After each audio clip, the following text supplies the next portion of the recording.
Hello नमस्कार साथियों, स्वागत है आप सभी का ड्रीम एग्जाम स्टडी प्लेटफॉर्म पर। साथियों आज हम इस वीडियो में देखने वाले हैं यूपी टेट 2023 की दृष्टि से साथियों हिंदी भाषा का प्रीवियस ईयर पेपर 2019 का। साथियों इस वीडियो में हम गद्यांश भी देखेंगे। साथियों वीडियो को शुरू करने से पहले आपसे एक निवेदन है कि यदि आप हमारे चैनल ड्रीम एग्जाम स्टडी पर नए हैं तो चैनल कर लीजिए सब्सक्राइब और साथ में बनी बेल आइकन जरूर दबा लीजिए ताकि जब भी हम अगला वीडियो अपलोड करें आप तक नोटिफिकेशन सबसे पहले पहुंच जाए। चलिए साथियों वीडियो को शुरू करते हैं। यह है साथियों आज का पहला क्वेश्चन। साथियों प्रकाशन वर्ष की दृष्टि से डॉक्टर हरिवंश राय बच्चन की रचनाओं का सही अनुक्रम या सही क्रम कौन सा है, बताइए। मधुकलश, मधुबाला, मधुशाला या निशा निमंत्रण। मधुशाला, मधुबाला, मधुकलश या निशा निमंत्रण। निशा निमंत्रण, मधुबाला, मधुकलश या मधुशाला। मधुबाला, मधुशाला, निशा निमंत्रण या मधुकलश, बताइए। साथियों प्रकाशन वर्ष का मतलब है रचना जिस वर्ष में की गई, मतलब सबसे पहले रचना किसकी की गई, उसके बाद किसकी की गई, इस क्रम में आपको बताना है।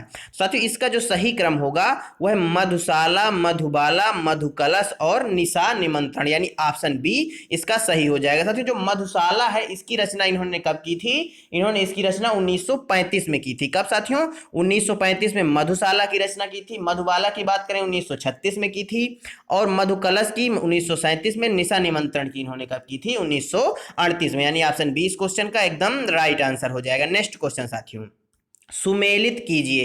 हिंदी साहित्य सम्मेलन साथियों कब हुआ था? 1910 ईस्वी में हुआ था। काशी नागरी प्रचारणी सभा कब हुई थी साथियों? 1893 में हुई थी। और साथियों राष्ट्रभाषा प्रचार समिति वर्धा कब हुई थी? तो 1918 में हुई थी। अर्थात इस क्वेश्चन का सही आंसर ऑप्शन डी, सी, ए और बी बिल्कुल सही हो जाएगा। क्वेश्चन नंबर 3 देखते हैं साथियों। तुलसीदास के रचनाकार हैं। साथियों तुलसीदास एक रचना है, इसके लेखक या रचनाकार कौन है यह आपसे पूछा गया है। महादेवी वर्मा, केशवदास, सूर्यकांत त्रिपाठी निराला या डॉक्टर रामविलास शर्मा, बताइए। तो साथियों जो तुलसीदास रचना है या कृति है इसके लेखक कौन है? सूर्यकांत त्रिपाठी निराला जी हैं, यानी ऑप्शन सी इस क्वेश्चन का क्या हो जाएगा? राइट आंसर हो जाएगा। अगला क्वेश्चन देखते हैं साथियों। अन्य से अनन्य आत्मकथा किसकी है? मन्नू भंडारी की, प्रभा खेतान की, सुषमा वेदी की या उषा प्रियंवदा की, बताइए। अन्य से अनन्य साथियों एक आत्मकथा है, यह किसकी है? तो साथियों यह जो आत्मकथा है यह प्रभा खेतान की है, यानी ऑप्शन बी क्या होगा इस क्वेश्चन का? राइट आंसर हो जाएगा। साथियों इसका प्रकाशन कब, यदि आपसे पूछ ले इसका प्रकाशन कब हुआ था, तो साथियों इसका प्रकाशन 2007 में किया गया था। क्वेश्चन नंबर 5, प्रभु जी तुम चंदन हम पानी, यह किसका वाक्य है? कबीरदास जी का, दादू का, नानक का या रैदास का, बताइए। प्रभु जी तुम चंदन हम पानी, यह किसका कथन है? तो साथियों यह जो है रैदास जी का कथन है, यानी ऑप्शन डी क्या हो जाएगा? राइट आंसर हो जाएगा। क्वेश्चन नंबर 6, निम्नलिखित में से कौन सा शब्द तद्भव है? त्रिकुटी, खेत, प्रभु या नाथ, बताइए। कौन सा शब्द है जो तत्सम है, माफ करिएगा तद्भव है? साथियों जो त्रिकुटी है यह एक तत्सम शब्द है। साथियों खेत यह एक तद्भव शब्द है। खेत का साथियों तत्सम शब्द क्या होता है? क्षेत्र होता है। अर्थात इस क्वेश्चन का सही आंसर ऑप्शन बी हो जाएगा। नेक्स्ट क्वेश्चन साथियों, निम्नलिखित में कौन सा शब्द देशज है? धड़ाम, लाश, औरत या पतलून, बताइए। कौन सा शब्द है जो देशज है? तो साथियों जो लाश शब्द है यह एक देशज शब्द है, यानी ऑप्शन बी क्या हो जाएगा इस क्वेश्चन का? एकदम राइट आंसर हो जाएगा। क्वेश्चन नंबर 8, छछूंदर के सिर पर चमेली का तेल, इसका क्या अर्थ हो सकता है? छछूंदर के सिर पर चमेली का तेल का क्या अर्थ है? अयोग्य व्यक्ति को अच्छी चीज देना, मिथ्या आडंबर, अधिक पाने की लालच करना, योग्य व्यक्ति को अच्छी चीज देना, बताइए। छछूंदर के सिर पर चमेली का तेल, इसका क्या आशय है? तो साथियों जो इसका अर्थ है या आशय है वह है अयोग्य व्यक्ति को अच्छी चीज दे देना, यानी ऑप्शन ए क्या हो जाएगा? करेक्ट आंसर हो जाएगा। क्वेश्चन नंबर 9, ऋग्वेद का संधि विच्छेद क्या होगा? रि जमा वेद, ऋक जमा वेद, रि जमा गवेद या ऋग जमा वेद, बताइए। साथियों जो ऋग्वेद है इसका संधि विच्छेद क्या हो जाएगा, बताइए। तो साथियों ऋग्वेद का जो संधि विच्छेद होगा वह होगा ऋक जमा वेद। और इसमें साथियों संधि कौन सी होगी? तो साथियों यदि आपसे संधि पूछे इसमें, तो इसमें व्यंजन संधि होगी। कौन सी साथियों?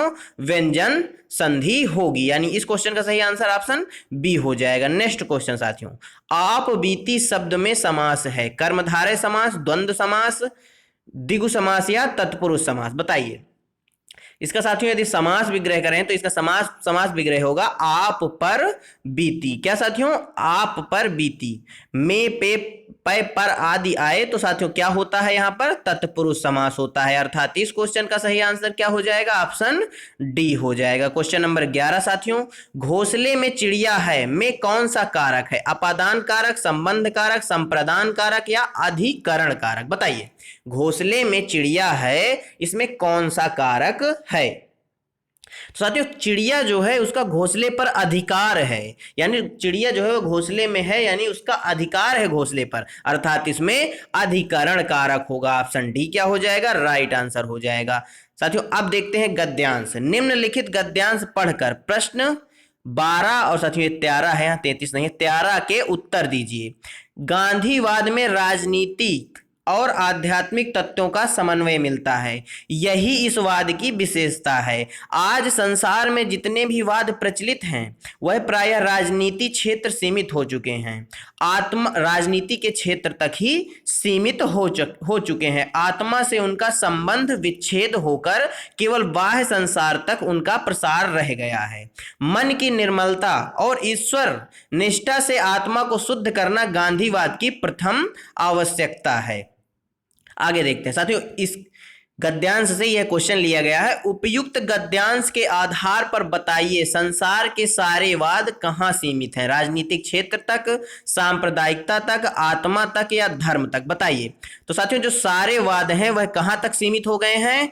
प्रायः राजनीति क्षेत्र तक ही सीमित हो गए हैं। अर्थात इस क्वेश्चन का जो सही आंसर हो जाएगा वह राजनीतिक क्षेत्र तक हो जाएगा। ऑप्शन ए करेक्ट आंसर हो जाएगा। नेक्स्ट क्वेश्चन साथियों, ऐसा करने से निस्वार्थ बुद्धि का विकास होता है। ये साथियों गद्यांश जो है उसके आगे का भाग है। और मनुष्य सच्चे अर्थों में जन सेवा के लिए तत्पर हो जाता है। गांधीवाद के सांप्रदायिकता के लिए कोई स्थान नहीं है। साथियों जो गांधीवाद है इसमें सांप्रदायिकता के लिए कोई स्थान नहीं है। इस समस्या को हल करने के लिए गांधी जी ने अपने जीवन का बलिदान दिया था। अब देखते हैं इससे क्वेश्चन कौन सा बनता है। उपयुक्त गद्यांश में गांधीवाद का आधार किसे बताया गया है? राजनीतिक और आध्यात्मिक तत्व को, जनसेवा और आध्यात्मिक तत्व को, ईश्वर निष्ठा और मन की निर्मलता को, राजनीतिक, अध्यात्म और सांप्रदायिकता को? बताइए। उपयुक्त गद्यांश में गांधीवाद का आधार किसे बताया गया है? तो साथियों पहले हमने जो गद्यांश पढ़ा उसमें पहली लाइन में लिखा है गांधीवाद में राजनीतिक और आध्यात्मिक तत्वों का समन्वय है, अर्थात राजनीतिक और आध्यात्मिक तत्व इसके आधार हैं। अर्थात ऑप्शन ए क्या हो जाएगा इस क्वेश्चन का? एकदम राइट आंसर हो जाएगा। अगला क्वेश्चन देखते हैं साथियों, कनुप्रिया के रचनाकार कौन है? धर्मवीर भारती, राज्ञ राघव, भगवती चरण वर्मा या नागा अर्जुन? बताइए। कनुप्रिया के रचनाकार कौन है? तो साथियों जो कनुप्रिया है यह किसकी रचना है? तो साथियों यह धर्मवीर भारती जी की रचना है। और इनकी एक रचना है अंधा, क्या साथियों? अंधा युग। इनकी एक बेहद ही फेमस रचना है, इसको भी आप याद रखेंगे। आगे देखते हैं साथियों, प्लुप्त स्वर कौन सा है? औम, ओम, ओम या ओम? बताइए प्लुप्त स्वर कौन सा है? तो साथियों आप सभी पढ़े हैं प्लुप्त स्वर किस प्रकार लिखा जाता है? इस प्रकार लिखा जाता है। अर्थात ऑप्शन बी इस क्वेश्चन का करेक्ट आंसर हो जाएगा। क्वेश्चन नंबर 16, प्रयोजन का समानार्थी शब्द नहीं है। लक्ष्य, हेतु, नियोजन या उद्देश्य? बताइए। प्रयोजन का समानार्थी शब्द कौन सा है जो नहीं है? तो साथियों जो नियोजन है यह प्रयोजन का समानार्थी शब्द नहीं है, बल्कि क्या है? बताइए। बल्कि क्या है साथियों? यह इसका विलोम शब्द है। अर्थात प्रयोजन का विलोम शब्द नियोजन है, परंतु इसका समानार्थी शब्द नहीं है। ऑप्शन सी क्या हो जाएगा? राइट आंसर हो जाएगा। नेक्स्ट क्वेश्चन साथियों, ऋजु का विलोम शब्द है सरल, त्रिकोण, वक्र या सीधा? बताइए। रिजु का विलोम शब्द क्या होगा? साथियों रिजु मीन्स क्या होता है? सीधा होता है, सरल होता है। ये सारे क्या होते हैं? रिजु के समान, जो साथियों सीधा और सरल है, इनको रिजु का समानार्थी शब्द बताया जाएगा। परंतु साथियों जो वक्र होता है यह रिजु का विलोम शब्द हो जाएगा। अर्थात इस क्वेश्चन का जो सही आंसर हो जाएगा वह ऑप्शन सी हो जाएगा। क्वेश्चन नंबर 18 देखते हैं। निम्नलिखित विकल्पों में किस विकल्प में विशेषण का निर्देश अशुद्ध है? ढाई यानी अपूर्णात्मक बोधक, बिल्कुल सही बात है। दूसरा यानी साथियों क्रम को बता रहा है। वह नौकर, कोई विशेषण इसमें नहीं है। 26 पूर्णांक बोधक, बताइए कौन सा है जो विशेषण की दृष्टि से अशुद्ध है? तो साथियों वह नौकर, इसमें विशेषण है। कौन सा विशेषण है? सार्वनामिक विशेषण है। कौन सा साथियों? सार्वनामिक विशेषण है। अर्थात इस क्वेश्चन का सही आंसर ऑप्शन सी हो जाएगा, यह अशुद्ध है। नेक्स्ट क्वेश्चन साथियों, आप भला तो जग भला वाक्य में सर्वनाम के किस भेद का बोध होता है? साथियों आप भला तो जग भला इस वाक्य में सर्वनाम के किस भेद का क्या होता है? बोध होता है। साथियों जो सर्वनाम होता है इसके कितने भेद होते हैं? साथियों इसके 6 भेद होते हैं, आप इसको भी याद रखिएगा। निजवाचक सर्वनाम, अनिश्चयवाचक सर्वनाम, प्रश्नवाचक सर्वनाम, संबंधवाचक सर्वनाम। और कौन से सर्वनाम होते हैं साथियों? अनिश्चयवाचक सर्वनाम, निश्चयवाचक सर्वनाम, निजवाचक, संबंधवाचक, प्रश्नवाचक और साथियों पुरुषवाचक सर्वनाम। आप भला तो जग भला, इसमें किस सर्वनाम की बात की गई है? निजवाचक सर्वनाम की बात की गई है। ऑप्शन ए क्या हो जाएगा इस क्वेश्चन का? क्या हो जाएगा साथियों? राइट आंसर हो जाएगा। नेक्स्ट क्वेश्चन साथियों, निम्नलिखित में से कौन सा शब्द पुल्लिंग है? क्या साथियों कौन सा शब्द है जो पुल्लिंग है? चील, कढ़ी, संतान या सरसों, बताइए कौन सा शब्द है जो पुल्लिंग है? तो साथियों जो आयोग है उसने संतान शब्द को पुल्लिंग माना है। ऑप्शन डी क्या हो जाएगा? आयोग के अनुसार राइट आंसर हो जाएगा। नेक्स्ट क्वेश्चन साथियों फिर से अब एक पद्यांश आया हुआ है, इसको हम पढ़ के क्वेश्चन के आंसर छाटेंगे। दिए गए पद्यांश को पढ़कर निम्नलिखित प्रश्नों 21 और 22 के सही विकल्प छाटिए।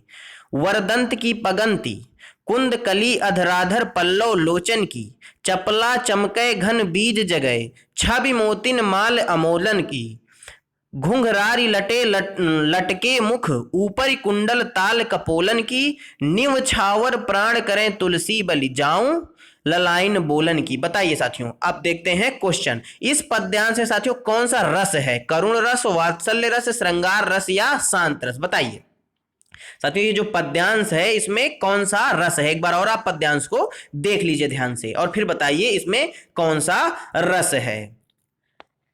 तो साथियों इसमें वात्सल्य रस है। कौन सा रस है? वात्सल्य रस है। यानी ऑप्शन बी क्या होगा इस क्वेश्चन का? एकदम राइट आंसर हो जाएगा। नेक्स्ट क्वेश्चन देखते हैं साथियों। उपयुक्त पद में पद जो है, उपयुक्त पद जो दिया हुआ है यह किस कवि का है? मलिक मोहम्मद जायसी जी का, सूर्यदास जी का, तुलसीदास जी का या कबीरदास जी का? बताइए साथियों। आइए देखते हैं इस पद्यांश को। साथियों इसमें अंतिम लाइन को पढ़िए, इसमें लिखा है निव छावर प्राण करें तुलसी बलि जाऊं ललाइन बोलन की। यानी यह साथियों तुलसीदास जी की रचना है। अर्थात इस क्वेश्चन का सही आंसर ऑप्शन सी हो जाएगा। अब देखते हैं क्वेश्चन नंबर 23। उच्चारण स्थान की दृष्टि से कौन सा विकल्प शुद्ध है? सा, ये साथियों सीटी वाला सा मूर्धन्य, सरौता वाला सा दंत, चा कंठ, सा तालव्य। बताइए कौन सा है जो उच्चारण स्थान के आधार पर सही है? साथियों ऑप्शन सी, चा का जो उच्चारण स्थान होता है वह क्या होता है? क्या होता है बताइए? तो चा का साथियों जो उच्चारण स्थान होता है वह तालव्य होता है। क्या होता है? तालु या तालव्य होता है। और कंठ किसका उच्चारण स्थान होता है साथियों? यह का वर्ग का उच्चारण स्थान जो है यह कंठ होता है। और साथियों इस क्वेश्चन का सही आंसर क्या हो जाएगा? ऑप्शन बी हो जाएगा। जो सरौता वाला सा है यह दंत सकार इसको बोला जाता है, यानी इसका उच्चारण दांतों से होता है, इसलिए ऑप्शन बी इस क्वेश्चन का क्या है? बिल्कुल शुद्ध रूप लिखा हुआ है। आगे देखते हैं साथियों। निम्नलिखित में कौन सा कथन अशुद्ध है? दो महाप्राण व्यंजनों का उच्चारण एक साथ हो सकता है। हिंदी में ज्ञ का उच्चारण परंपरा से भिन्न हो गया है। छ एक संयुक्त व्यंजन है। विसर्ग कंठ वर्ण है। बताइए कौन सा है जो अशुद्ध है? साथियों विसर्ग एक कंठ वर्ण है। जब आप विसर्ग का उच्चारण करते हैं, जैसे निह बोलिए आप, जैसे निह संतान है तो आप निह बोलेंगे, तो जो उच्चारण है विसर्ग का वह गले से होता है, कंठ से होता है। अर्थात ऑप्शन डी सही है। छा संयुक्त वर्ण है। ये साथियों जो छा है यह संयुक्त वर्ण है, बिल्कुल सही बात है। हिंदी में ज्ञ का उच्चारण परंपरा से भिन्न हो गया है, ये भी बिल्कुल सही बात है। तो साथियों, दो महाप्राण व्यंजनों का उच्चारण एक साथ हो सकता है, यह बिल्कुल गलत बात है, यानी ऑप्शन ए क्या हो जाएगा इस क्वेश्चन का करेक्ट आंसर हो जाएगा। नेक्स्ट क्वेश्चन साथियों, मेरे लड़के ने मेरी आज्ञा का पालन नहीं किया, वाक्य में लड़के के विषय में कौन सा विकल्प अशुद्ध है? पुल्लिंग, कर्ता, बहुवचन या एक वचन? बताइए, मेरे लड़के ने मेरी आज्ञा का पालन नहीं किया, इस वाक्य में क्या है जो साथियों अशुद्ध है?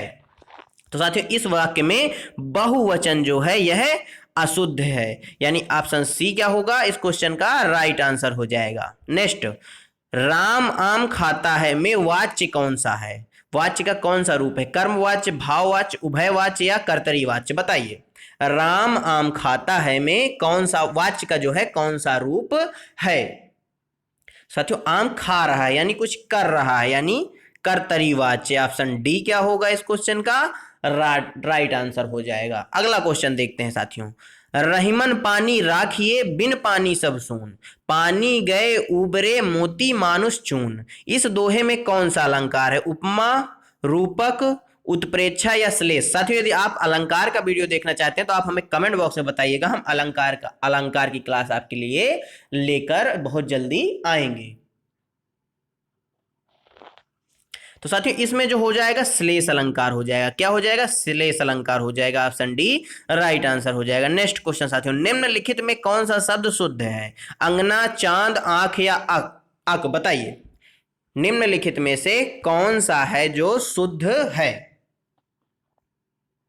तो साथियों, जो अंगना लिखा हुआ है यह बिल्कुल शुद्ध वाक्य शब्द है, यानी ऑप्शन ए राइट आंसर हो जाएगा। क्वेश्चन नंबर 29, निम्न में से किस शब्द की वर्तनी सही है? सनिध, समनिध, सन्निध या सन्निधि? बताइए, कौन सा वाक्य है, माफ करिएगा शब्द है जिसकी जो वर्तनी है वह शुद्ध है? तो साथियों, वह है सन्निधि, यानी ऑप्शन डी करेक्ट आंसर हो जाएगा। क्वेश्चन नंबर 30, उपचारात्मक शिक्षण की सफलता निर्भर करती है भाषिक नियमों के ज्ञान पर, समय व अवधि पर, समस्याओं के कारणों की सही पहचान पर, उपचारात्मक शिक्षण सामग्री पर? बताइए साथियों, उपचारात्मक शिक्षण की सफलता किस पर निर्भर करेगी?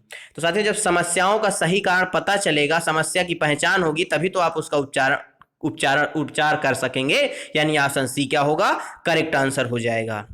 साथियों, धन्यवाद आप सभी का हमारे साथ जुड़े रहने के लिए। साथियों, आज का वीडियो आपको कैसा लगा हमें कमेंट बॉक्स में जरूर बताइएगा। साथियों, यदि वीडियो अच्छा लगा हो तो वीडियो को कर दीजिए लाइक, और साथियों यदि आपने अभी तक शेयर नहीं किया तो अपने दोस्तों के साथ कर दीजिए शेयर, और यदि आप चैनल पर नए हैं और चैनल को अभी तक आपने सब्सक्राइब नहीं किया तो चैनल को कर लीजिए सब्सक्राइब।